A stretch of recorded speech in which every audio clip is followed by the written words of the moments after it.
بسم اللہ الرحمن الرحیم اللہم صلی علی محمد وعلی آل محمد وبارک وسلم رب اشرح لی صدری ویسر لی امری واحلل عقدۃ من لسانی یفقہوا قولی واجعل لی وزیرا من اہلی آمین یا رب العالمین۔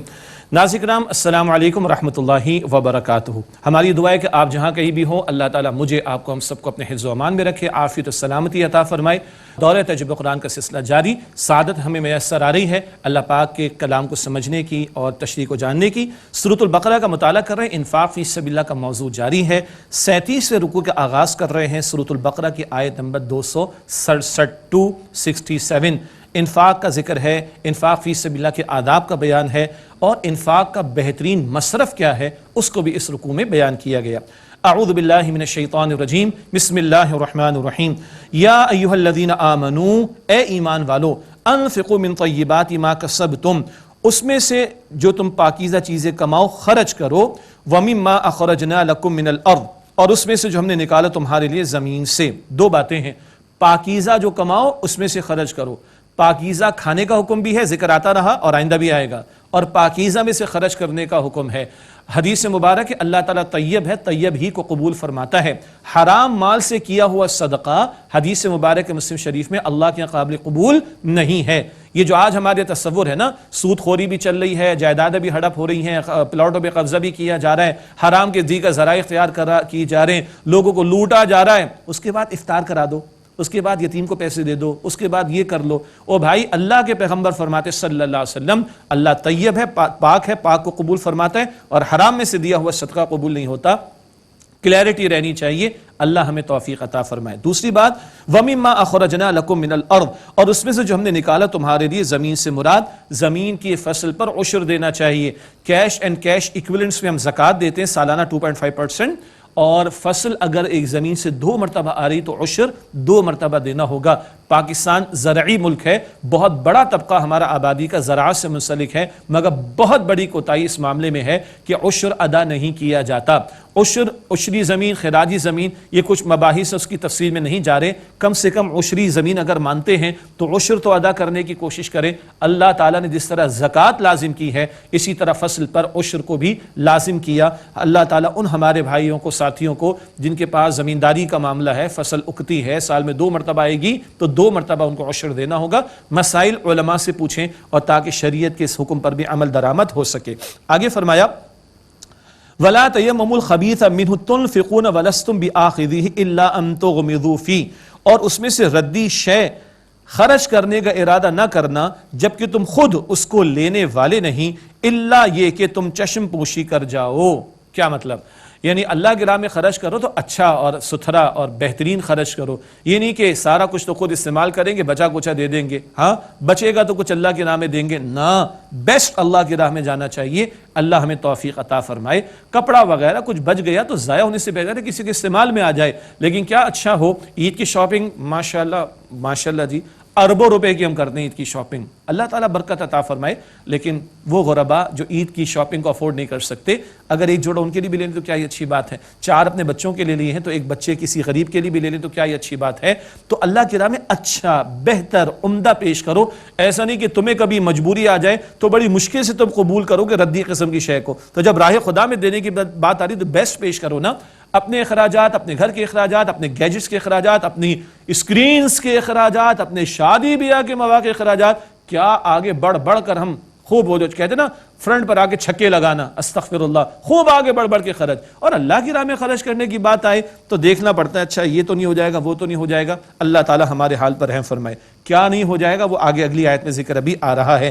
فرمایا وَعْلَمُوا، اور جان لو، ان اللہ غنی حمید، بے شک اللہ تعالیٰ غنی ہے، بے نیاز ہے، تمہارے انفاق کا اللہ کو کوئی ضرورت نہیں، تمہیں فائدہ، اللہ کو کوئی فائدہ نہیں، اللہ حمید ہے۔ سارے نافرمان بھی ہو جائیں نا، اللہ کی شان میں کوئی کمی واقع نہیں ہوگی، تم خرچ کرو گے تمہارا بھلا ہے، اللہ کو تمہارے خرچ کی کوئی ضرورت نہیں ہے۔ الشیطان یعیدکم الفقر ویأمرکم بالفحشاء، شیطان تم کو تنگ دستی سے ڈراتا ہے اور بے حیائی کا حکم دیتا ہے۔ اللہ اکبر، خدا کی قسم اللہ تعالیٰ کے کلام کے الفاظ پر غور کریں، کیا پن پوائنٹڈ تبصرے ہیں رب کائنات کے، جو آج ہم 21ویں صدی عیسوی میں بیٹھ کر سمجھ سکتے ہیں۔ شیطان تمہیں فقر سے، تنگ دستی سے ڈراتا ہے۔ بڑے بھائی مشکل حالات ہیں، مہنگائی بہت زیادہ ہو گئی ہے، انفلیشن کے ریٹ بہت زیادہ بڑھ گیا، فلاں چیز ہی مہنگی، یہ بھی مہنگی، ذرا دیکھو ہوش کے ناخن لو، کچھ زیادہ مت دے دینا اللہ تعالیٰ کی راہ میں. ہاں اسی موقع پر شادی کا موقع گھر میں آ جائے تو نکل کر آگے، وہ زبان پر میرے الفاظ آ گئے، آگے بڑھ کے چھکے لگاتے ہیں. اوقات نہیں ہوتی، چادر نہیں ہوتی، اس سے باہر نکل کر کھیل رہے ہوتے ہیں. اس وقت تو شیطان کچھ نہیں کہتا. 1.5 لاکھ روپے کے برانڈڈ قسم کے اسمارٹ فون جب آ رہے ہوتے ہیں اس وقت تو شیطان نہیں، بھائی دیکھو بڑی مہنگائی کا مسئلہ آ گیا. ہاں جی، اس سے آگے میں کیا آپ کے سامنے بیان کروں. تو شیطان تمہیں تنگ دستی سے ڈراتا اور بے حیائی کا حکم دیتا ہے، بے حیائی کے کاموں کا معاملہ. شادی بیاہ کے موقع پر آج ہمارے ہاں ساری حدود پامال ہو جاتی ہے نا، ڈانس بھی ہو رہا ہے، مرد اور عورت کا اختلاط بھی ہو رہا ہے، کس طرح خاندان کی بیٹیوں کو کس طرح بے پردہ کر کے دنیا کی اسکرین کے سامنے پریزنٹ کیا جاتا ہے. یہ بے حیائی کی باتیں نہیں ہیں. خوب شیطان لگا رہے ہیں دھندوں کے اندر، نئے سے نئے انداز آ رہے ہیں، نئے سے نئے سٹائل آ رہے ہیں اس کے اندر خرچوں کے. ان بے حیائی کے کاموں کے کرتے ہوئے، فضولیات میں خرچ کرتے ہوئے کوئی یاد نہیں آتا مہنگائی بہت آ گئی ہے، بڑا مشکل ماحول ہو گیا، انفلیشن کے ریٹ بہت بڑھ گیا، فلاں ہو گیا. کہاں یاد آتا ہے؟ اللہ کی راہ میں خرچ کرنے کی بات، اللہ کے دین کے لیے خرچ کرنے کی بات، اللہ کی کتاب کی نشر و اشاعت کے لیے خرچ کرنے کی بات، اللہ کی مخلوق پر خرچ کرنے کی بات، یتیم محتاجوں پر خرچ کرنے کی بات، تو 10 مرتبہ مہنگائی یاد آتی ہے. یہ تو شیطان ہے، تنگ دستی سے ڈراتا ہے. وَيَأْمُرُكُمْ بِالْفَحْشَاءِ، اور تمہیں بے حیائی کا حکم دیتا ہے. ایک ہے شیطان کی دعوت، ایک ہے رحمان کی دعوت. وہ اگلے الفاظ میں وَاللَّهُ يَعِيدُكُمْ مَغْفِرَةً مِّنْهُ وَفَضْلًا، اور اللہ تعالیٰ تم سے اپنی بخشش اور فضل کا وعدہ فرماتا ہے. اللہ اکبر. تم راہ خدا میں دو گے، اللہ مغفرت کا وعدہ دیتا ہے، اللہ فضل کا وعدہ دیتا ہے، اللہ بڑھا چڑھا کر عطا کرنے کا وعدہ دیتا ہے. اللہ اکبر کبیرہ. اب 2 چوائس ہیں، شیطان کی دعوت اور رحمان کی دعوت. ظاہری بات ہے کس کی مانیں گے؟ رحمان کی مانیں گے نا. تو مانے رحمان کی، لگائیں اس کی پکار پر، لگائیں اس کی راہ میں. اور ہاں، جن کے ہاتھ تنگ دستی کا معاملہ بھی ہو تو میں نے تو ایک کھجور والی حدیث آپ کے سامنے رکھی، مسلم شریف کی روایت. ایک دانہ کھجور کا راہ خدا میں دیتے ہو، اللہ اپنے دائیں ہاتھ میں اس کو لے کر اس کے ثواب کو پروان چڑھاتا ہے، یہاں تک کہ احد پہاڑ جتنا اس کا اجر ہو جاتا ہے. ارے 2-4 روپے کے 1-2 دانے تو کھجور کے مل جائیں گے نا. اللہ کا دین بڑا پیارا ہے اور اللہ کی ذات بڑی کریم ہے. یہ نہیں کہ کروڑوں لگاؤ گے تو تمہیں اجر ملے گا، ایک کھجور کا دانہ بھی اللہ کی راہ میں دیتے ہو، سبحان اللہ، اللہ تعالیٰ قبول فرمائے گا. اللہ مجھے آپ کو ہمیں لگانے کی، خرچ کرنے کی توفیق عطا فرمائے. واللہ واسع علیم، اور اللہ وسعت والا ہے، خوب علم رکھنے والا ہے. اللہ کے خزانوں میں کمی نہیں. وہ تم سے تقاضا انفاق کا کر رہا ہے تمہارے لیے، اور جو عطا فرمائے گا تو خزانے اس کے بے شمار. علیم ہے، تم کیا کر رہے ہو، تمہارا ری ایکشن کیا ہے، تمہارا ایٹیٹیوڈ کیا ہے، اس کی پکار پر لبیک کہتے ہو یا شیطان کی بات کو تم مانتے ہو. اللہ ہر بات کو جانتا ہے. یؤتی الحکمت من یشاء، اللہ جسے چاہتا ہے حکمت عطا فرماتا ہے. حکمت کیا ہے؟ باطن کی بصیرت اور شعور کی پختگی. اور حکمت کیا ہے؟ اشیاء کی حقیقتیں بندوں کو سمجھ میں آنا شروع ہو جائیں. اور سب سے بڑی حقیقت کیا ہے؟ اللہ تعالیٰ کی ذات. سب سے بڑی حقیقت کیا ہے؟ کہ دنیا ختم ہو جانے والی. سب سے بڑی حقیقت کیا ہے؟ آخرت، اصل زندگی. تو بندے کو سمجھ آ جائے میرا اصل نفع کیا ہے اور اصل نقصان کیا ہے. یؤتی الحکمت من یشاء، اللہ جس کو چاہتا ہے حکمت عطا فرماتا ہے. اور اس حکمت کا سب سے بڑا مظہر کیا ہوگا؟ بندہ عارضی دنیا کے چکر میں نہ پڑے، ہمیشہ کی زندگی آخرت کی کوشش کرے. اور کہاں لگائے؟ الفاظ سنیے گا، the bank of Allah unlimited میں لگائے. The bank of Allah unlimited میں لگائے، جس کا return guaranteed by Allah the آل مائٹی ہے، اور جس کا ریٹرن جو ہے وہ نہ ختم ہونے والا ہے. یہ سب سے بڑی حکمت ہے. اللہ مجھے اور آپ کو عطا فرمائے. وَمَن يُؤْتَ الْحِكْمَةَ فَقَدْ أُوتِيَ خَيْرًا كَثِيرًا، اور جسے حکمت عطا کر دی گئی اسے بہت بڑی خیر عطا کر دی گئی. وما یذکر الا اولو الالباب، اور عقل والوں کے سوا کو نصیحت قبول نہیں کرتا. یہ سب سے بڑی عقل مندی ہے. کیا؟ دنیا کی عارضی زندگی کے چکر میں پھنس نہ جائے بندہ، رہے ضرورت کے طور پر، فکر کرے اپنی ہمیشہ کی آخرت کی زندگی کی. اللہ کے پیارے رسول صلی اللہ علیہ وسلم نے ارشاد فرمایا، الکیس من دان نفسہ وعمل لما بعد الموت. عقل مند کون ہے؟ اپنے نفس کو قابو میں رکھے، اوقات میں رہے اپنی، اور عمل کرے اس زندگی کے لیے جو موت کے بعد آنے والی. سب سے بڑی عقل مندی ہے. وما انفقتم من نفقۃ او نذرتم من نذر فان اللہ یعلم، اور تم جو خرچ کرو گے، کوئی خرچہ، کوئی خیرات اللہ کی راہ میں دو گے، یا تم کوئی نذر مانو گے، تو بے شک اللہ تعالیٰ اسے جانتا ہے. نظر ماننا اس کے اپنی جگہ شریعت میں مسائل جائز ہے، کوئی بہت زیادہ پسندیدہ بات نہیں ہے. کیا مطلب؟ اے اللہ میرا یہ کام ہو گیا تو میں 100 روپے تیری راہ میں دوں گا. اے اللہ میرا کام ہو گیا تو میں دو نفل پڑھوں گا. کیا کر رہے ہیں ہم؟ کیا کر رہے ہیں؟ ہاں، مانگے اللہ سے، محنت کریں، جائز ہے. لیکن بڑی پیاری حدیث اللہ کے نبی علیہ السلام نے عطا فرمائی کہ نظر اللہ کے فیصلے کو ٹال نہیں سکتی. نظر ماننا، یہ نظر اللہ کے فیصلے کو ٹال نہیں سکتی. ہاں اللہ تعالیٰ کنجوس کے مال میں سے کچھ نکلوا لیتا ہے. کچھ لوگ ویسے خرچ نہیں کرتے، نظر ماننے پر لگتے ہیں اور پھر وہ خرچ کرنا ہی پڑ جاتا ہے ان کو. باقی اس کے فقہی مسائل و علماء سے پوچھئے، لیکن بہرحال توجہ رہے کہ اے اللہ تو یہ کرے گا تو میں 2 رکعت پڑھوں گا، تو یہ کرے گا تو میں 100 روپے تیری راہ میں دوں گا. ذرا اس کو چیک کر لیں گے ہم کر کے آ رہے ہیں. او نظر تم نظرین، یا تم کوئی نظر مانو. اچھا نظر اس کے علاوہ بھی ہوتی، بی بی مریم نے بھی نظر مانی تھی. ہم پڑھیں گے سورہ آل عمران میں، کیا اللہ اولاد عطا فرمائے گا تو اس کو دین کی راہ میں لگائیں گے. بہت پیاری بات ہے، سبحان اللہ، کیا ہی کہنے، الحمدللہ. ایسی بھی نظر ہو سکتی ہے کوئی. او نظر تم نظرین، یا تم کوئی نظر مانو گے، فإن اللہ یعلم، تو بے شک اللہ تعالیٰ اسے جانتا ہے. وما للظالمین من انصار، اور ظالمین کا کوئی مددگار نہیں. صدقات اور انفاق کے آداب بیان ہو رہے ہیں. ان تبدوا الصدقات فنعما ہی، اگر تم صدقات کو اعلانیہ دو تو ٹھیک ہے، اچھی بات ہے. وَإِن تُخْفُوهَا وَتُؤْتُوهَا الْفُقَرَاءَ فَهُوَ خَيْرٌ لَكُمْ، اور اگر تم ان کو پوشیدہ رکھ کر دو اور فقراء تک پہنچاؤ تو وہ تمہارے لیے زیادہ بہتر ہے. وَيُكَفِّرُ عَنْكُم مِّن سَيِّئَاتِكُمْ، اور اللہ تعالیٰ تم سے تمہاری برائیوں کو مٹا دے گا، مراد گناہ معاف فرما دے گا. واللہ بما تعملون خبیر، اور تم جو کچھ کرتے ہو اللہ تعالیٰ اس سے خوب واقف ہے. یعنی راہ خدا میں خرچ کر رہے ہو، صدقات دے رہے ہو، اعلانیہ بھی دو تو ٹھیک ہے. جہاں تک اعلانیہ ظاہری طور پر پبلکلی دینے کی بات ہے تو جیسے زکوٰۃ فرض ہے کوئی حرج نہیں، نماز فرض ہے با جماعت ادا کرتے ہیں مرد عام طور پر الحمدللہ، اسی طرح زکوٰۃ فرض ہے، پبلکلی دو کوئی مسئلہ نہیں. نفلی صدقات اچھا ہے، بہتر ہے، پسندیدہ ہے، پوشیدہ طور پر دینے چاہیے. کیسے پوشیدہ؟ 7 افراد اللہ تعالیٰ کی عرش کے سائے میں ہوں گے. بخاری شریف کی روایت کے مطابق کہ جس دن کوئی سایہ اللہ تعالیٰ کے سائے مراد عرش کے سائے کے سوا نہیں ہوگا. ایک کون ہوگا کیٹیگری والا؟ ایک شخص وہ بھی ہوگا جس نے دائیں ہاتھ سے صدقہ دیا تو اس کے بائیں ہاتھ کو بھی معلوم نہیں تھا. تو پوشیدہ رکھنا ہی پسندیدہ ہے، اور ہے مشکل بات، کیونکہ کیا کریں اندر چاہت آ ہی جاتی ہے. کچھ نہ کچھ تو ہونا چاہیے نا، کوئی فوٹو سیشن تو ہو، کوئی واہ واہ تو کرے، کوئی تالیاں تو بجائے. استغفر اللہ، مشکل کام ہے. جنت مشقتوں سے گھیری گئی ہے، تو جنت مشقتوں سے جو گھیری گئی تو وہ اس کے لیے یہ کام بھی کرنا پڑے گا، اخلاص والا معاملہ. تو اعلانیہ طور پر زکوٰۃ دی جا رہی ہے، فرض ہے، کوئی مسئلہ نہیں. نفلی صدقات کو کوشش کریں کہ پوشیدہ طور پر ہم دیں. ہاں کبھی ایک ہنگامی صورتحال آ سکتی ہے، کوئی اشد ضرورت کا معاملہ آ سکتا ہے، زلزلہ آ گیا، سیلاب آ گیا، علی الاعلان اس لیے ایک بندہ دیتا ہے، لوگوں کو ترغیب ہوگی. کہیں مسجد کی تعمیر کا معاملہ آ گیا، کہیں ہاسپٹل کی تعمیر کا معاملہ آ گیا، خیر کے کاموں کے لیے چندے کی اپیل کی بات آ گئی، اور ایک بندہ ہی محسوس کرتا ہے میں آگے بڑھوں گا تو لوگ اور آگے بڑھیں گے. تو یہاں نیت کیا ہے؟ دکھاوے کی نہیں، یہاں نیت ہے لوگوں کو ترغیب دلانے کی، تاکہ وہ اجتماعی کام جو ہے وہ پورا ہو جائے، اجتماعی ضرورت پوری ہو جائے. لا حرج، اس موقع پر اعلانیہ بھی دے سکتے ہیں، بٹ انڈر نارمل سرکمسٹانسز، عام حالات میں پوشیدہ طور پر یہ صدقات دینے چاہیے. اللہ مجھے بھی اخلاص سے نیت عطا فرمائے، آپ کو ہم سب کو عطا فرمائے. لیس علیک ھداھم ولکن اللہ یہدی من یشاء، ان کی ہدایت آپ کے ذمے نہیں ہے لیکن اللہ تعالیٰ جسے چاہتا ہے ہدایت عطا فرماتا ہے. ایک پس منظر ہے، مدینہ شریف ہے، انصار مدینہ ہے رضی اللہ تعالیٰ عنہم اجمعین. ان کے کچھ غریب رشتہ دار بھی ہیں لیکن وہ ابھی کفر پر ہیں، اسلام قبول نہیں کیا. اب سوال آیا کہ بھئی ان کی مدد کریں کہ نہ کریں، تو کفر پر ہیں. تو نبی پاک صلی اللہ علیہ وسلم سے مخاطبت فرما کر ان کے لیے رہنمائی صحابہ کرام کو دی جا رہی ہے کہ بھئی کوئی ہدایت پر نہیں تو آپ پر ذمہ نہیں، ہدایت تو اللہ دیتا ہے. باقی کسی کی مدد کا معاملہ تو مدد کی جا سکتی. البتہ یاد رہے حدیث مبارک ہے زکوٰۃ مسلمانوں کے امراء سے لے کر مسلمانوں کے غرباء کو دی جائے گی. جو غیر مسلم ہیں ان کو زکوٰۃ نہیں دی جائے گی. نان زکوٰۃ جو بھی فنڈز ہوتے ہیں، صدقات ہوتے ہیں، نفلی کہہ لیجئے، ادر دین زکوٰۃ، زکوٰۃ کے علاوہ اس سے ان کی مدد کی جا سکتی ہے. باقی مزید تفصیلی احکامات تفاسیر میں دیکھیں، علماء سے معلوم کر لیں. وما تنفقوا من خیر فلانفسکم، اور تم جو مال خرچ کرو گے تو اپنے ہی بھلے کے لیے، تمہیں فائدہ ہے.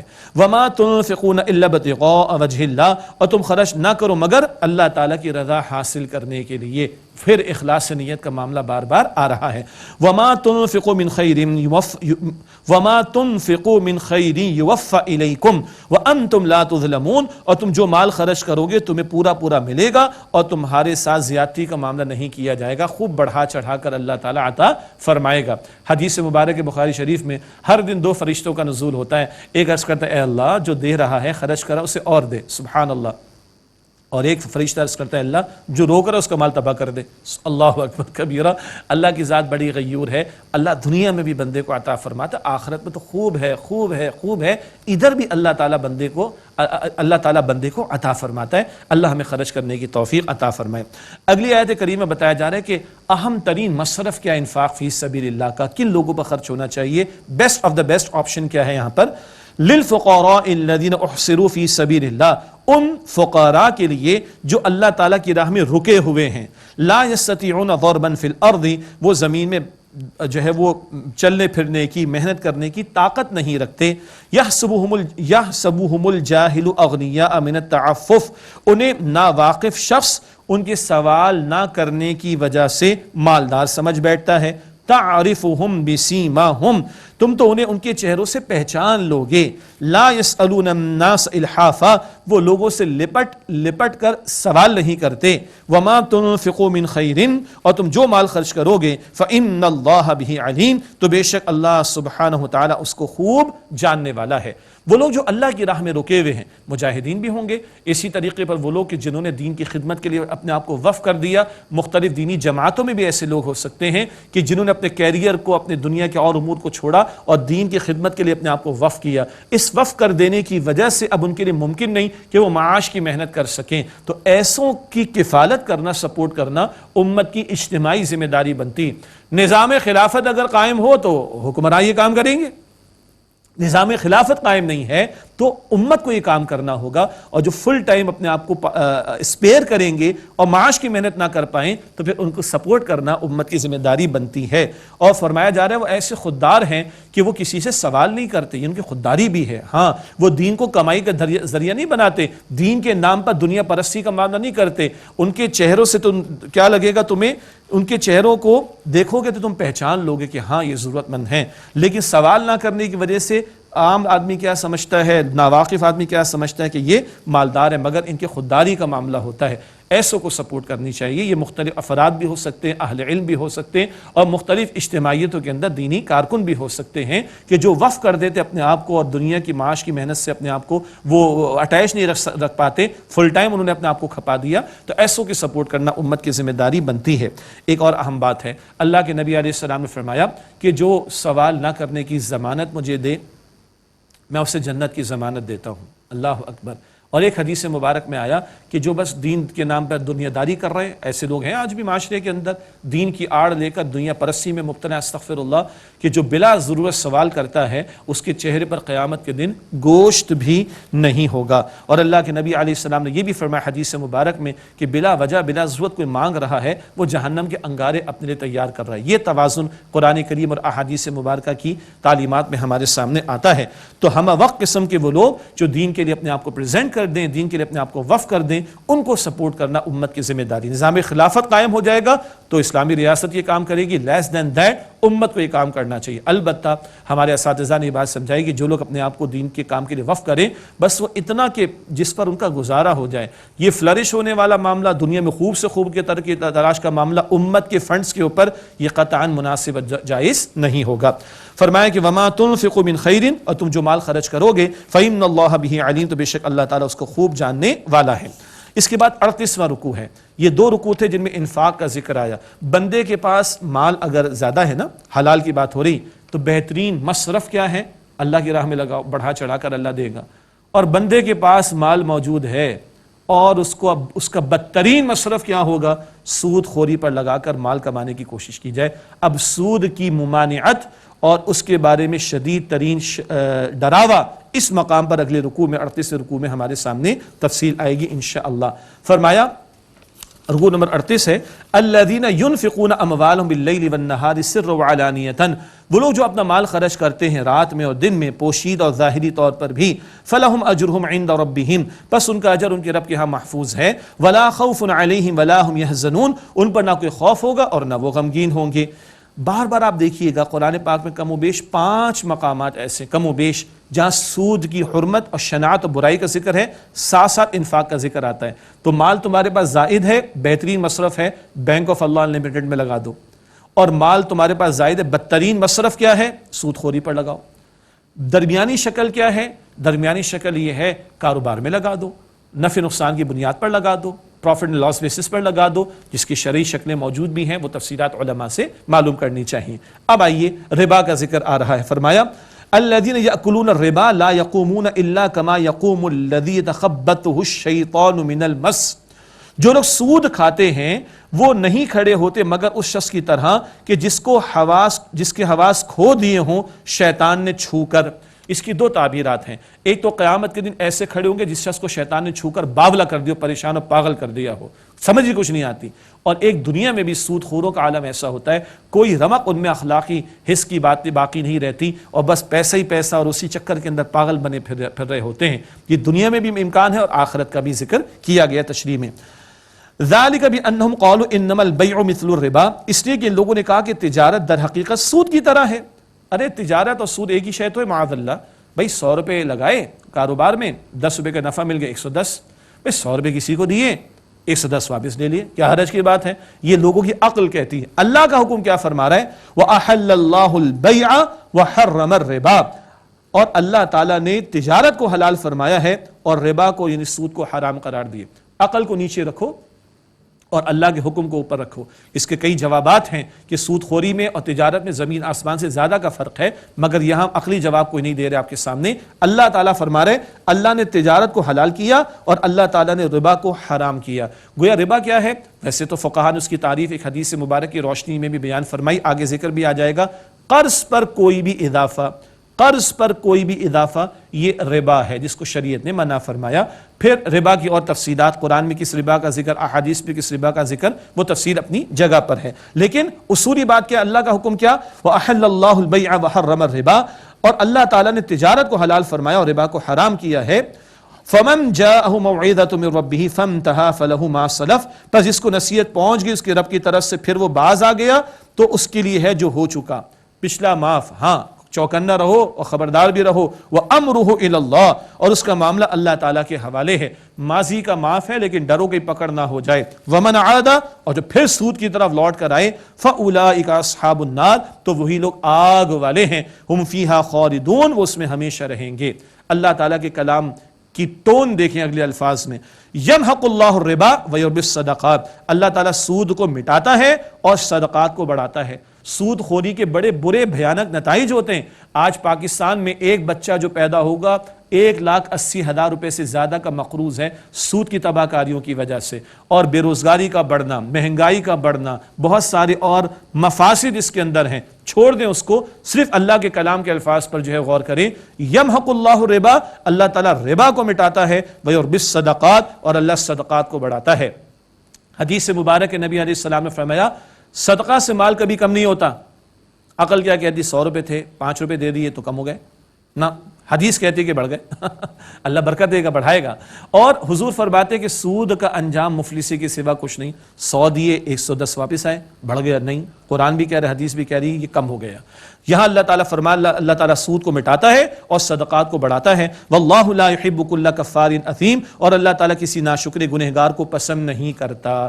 پھر انفاق کا ذکر آئے گا، دیکھیے ان الذين آمنوا وعملوا الصالحات واقاموا الصلاة وآتوا الزکاة لهم اجرهم عند ربهم، بے شک جو لوگ ایمان لائے اور جنہوں نے نیک اعمال کیے اور نماز قائم کی اور زکوٰۃ ادا کی، ان کے لیے ان کا اجر ان کے رب کے پاس محفوظ ہے۔ ولا خوف علیہم ولا هم يحزنون، ان پر نہ کوئی خوف ہوگا اور نہ وہ غمگین ہوں گے۔ اب ربا کے بارے میں شدید ترین الفاظ سود خوری کے بارے میں، یا ایھا الذین آمنوا اتقوا اللہ، اے ایمان والو اللہ سے ڈرو، اللہ کا تقوی اختیار کرو۔ وذروا ما بقی من الربا ان کنتم مؤمنین، اور جو کچھ سود میں سے باقی رہ گیا وہ چھوڑ دو اگر تم ایمان والے ہو۔ آیت کے شروع میں ایمان، آیت کے اختتام پر ایمان کا بیان۔ اللہ سے ڈرو، ربا کو چھوڑ دو۔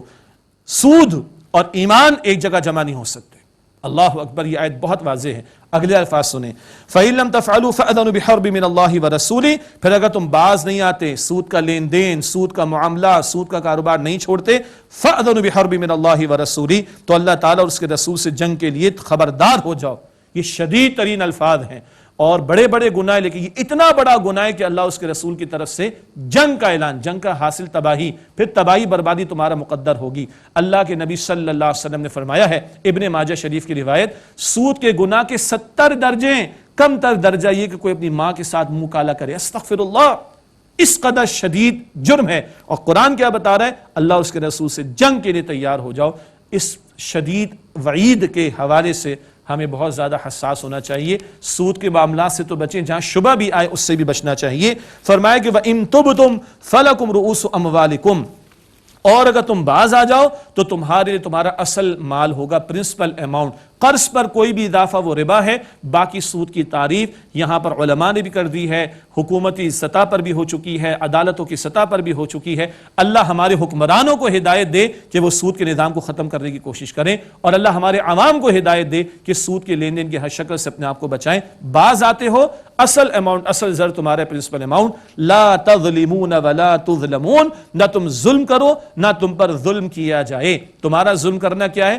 قرض ہو اس پر اضافہ لو، اور دوسرے کا ظلم کیا ہے؟ وہ تمہارا قرض کا اصل اماؤنٹ بھی واپس نہ کرے۔ لا تظلمون ولا تظلمون، نہ تم ظلم کرو نہ تم پر ظلم کیا جائے۔ اسی پر اکتفا کرتے ہوئے مختصر دعا کر لیتے ہیں۔ بسم اللہ الرحمن الرحیم، اللہم صلی وسلم علی نبینا محمد۔ یا اللہ ہم سب کی، ہمارے ماں باپ کی، گھر والوں کی، تمام مسلمانوں کی مغفرت فرما۔ اے اللہ ہم پر رحم فرما، واعف عنا واغفر لنا وارحمنا، انت مولانا فانصرنا علی القوم الکافرین، رب اغفر وارحم وانت خیر الراحمین۔ اے اللہ ہم سب کو جہنم سے آزاد فرما، اے اللہ ہم سب کو جنت الفردوس عطا فرما۔ وصلی اللہ علی النبی الکریم وعلی آلہ واصحابہ اجمعین برحمتک یا ارحم الراحمین۔